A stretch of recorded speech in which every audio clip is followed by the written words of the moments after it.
to memorialize the contribution of these workers. Whereas the stories and artifacts reflected in the time capsule and Remembrance quilt reinforce the importance of recognizing nuclear weapons program workers. And whereas those patriotic men and women deserve to be recognized for their contribution, service, and sacrifice they have made for the defense of the United States, now therefore be it resolved that the Senate designates October 30th, 2013 as the National Day of Remembrance for Nuclear Weapon Program workers, including uranium miners, millers, and haulers of the United States, and encourages people of the United States to support and participate in appropriate ceremonies, programs, and other activities to commemorate October 30th as the National Day of Remembrance for past and present workers in the nuclear weapons program of the United States. We're so happy to be here today. Thank you so much, and congratulations on holding this important event once again.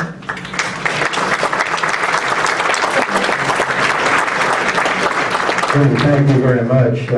And this is on very special paper on my Well, it gives me a great deal of pleasure at this point in our program to introduce you to our keynote speaker today, Mr. Glenn Podolsky, who's the Chief of Health and Safety at the Department of Energy. And Glenn tells me he's got one of the most massive parts of the Department of Energy when it comes to responsibility. His is a key job in keeping the country safe. He's been doing it with the DOE for over 25 years now. And so he's been a huge fan, by the way, of what we do here at the museum and with the Cold War Patriots. So it gives me great pleasure to introduce Mr. Glenn Podolsky to you. Right?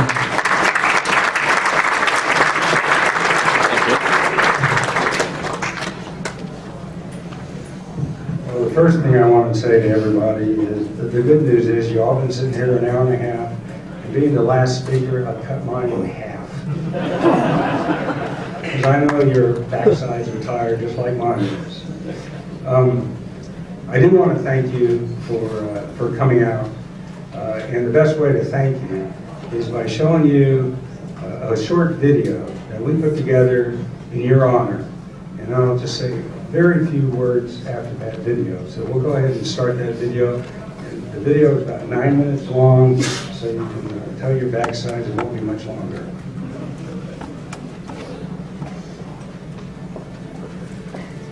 Yesterday, December 7th, 1941, a date which will live in infamy. The United States of America was suddenly and deliberately attacked by naval and air forces of the Empire of Japan.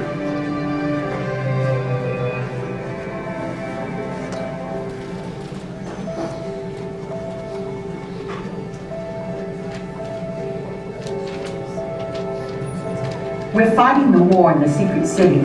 It's crowded, it's muddy, and it ain't pretty. We work in shifts. We do what it takes, making whatever our plant makes. We built something that helped win World War II, and I hope everyone will be proud of us too.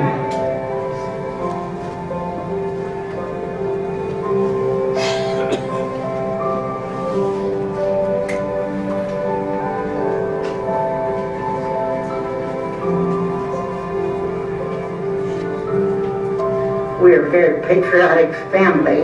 I had 3 brothers and 1 sister who were involved at that time. Later on, my mother thought she was losing out on things, so she went to work in an ammunition factory. We laugh about that. We all get along real well, and we all knew we had a mission to do, and we worked at it very diligently. You knew everything you needed to know. If you didn't know, you didn't need to know. It's hard to get instruction manuals during the war. The solution was to put out ads saying, we can't tell you what you'll be doing, but there'll be steak every night on the table. Young, ambitious, very energetic. That kind of focus, which was absolute, produces perfectly remarkable results.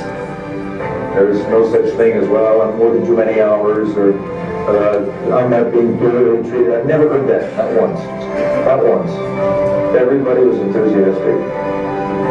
There were lots of babies born. The one place that they had to keep expanding was the maternity ward at the hospital. A short time ago, an American airplane dropped one bomb on Hiroshima and destroyed its usefulness to the enemy. That bomb has more power than 20,000 tons of TNT. The Japanese began the war from the air at Pearl Harbor. They have been repaid many-fold.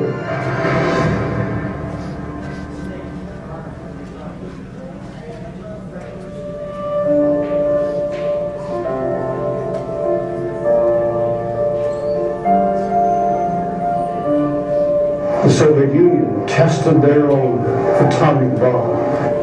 October the 30th, 1961. A Russian bomber crew were preparing to drop the largest bomb the world had ever seen. The explosion was the equivalent of more than 50 million tons of TNT, more than all the explosives used in World War II.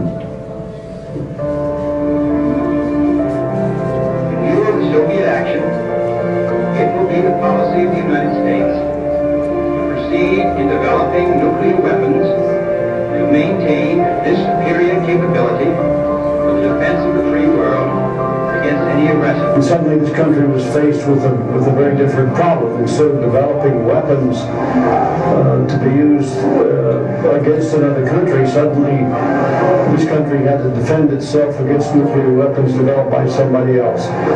That led to the establishment of the Nevada test site in 1950. There's no such thing as a normal working day on an atomic test. The labor pains continue around the clock until the job is done. There were all kinds of structures at the Nevada test site in all sizes and shapes, from single rooms to bridges to railroads. The heat on the back of your neck where your uniform didn't fit, and on the wrist of your hand. And it got really hot, and everybody said, this country would have enough nuclear weapons to wipe the Soviet Union off the map. And the Soviet Union had the same policy. They developed enough weapons to completely destroy the United States. In retrospect, that was a crazy policy. We did not want an arms race.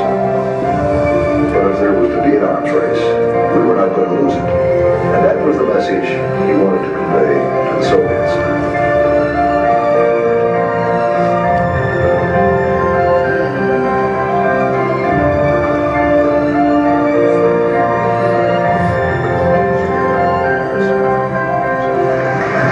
Mr. Gorbachev, tear down this wall.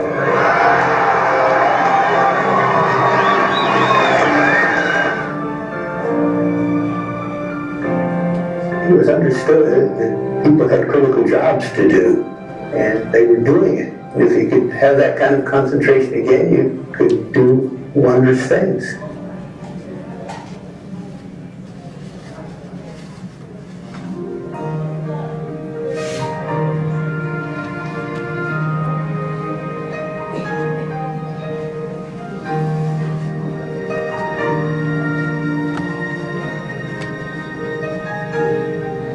If tomorrow all my dreams were gone, I'd work for all my life, and I had to start again with just my family and my wife. I thank my God, loves, to be living here today, 'cause the flag still stands for freedom.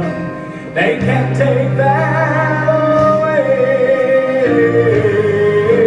And I'm proud to be an American, where at least I know I'm free. And I won't forget the men who died, who gave that right to me.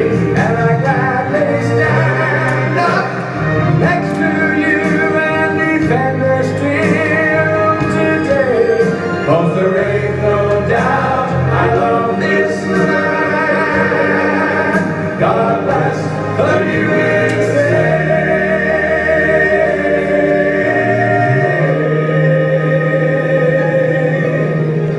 From the lakes of Minnesota to the hills of Tennessee, across the plains of Texas, from sea to shining sea, from Detroit on down to Houston, from New York to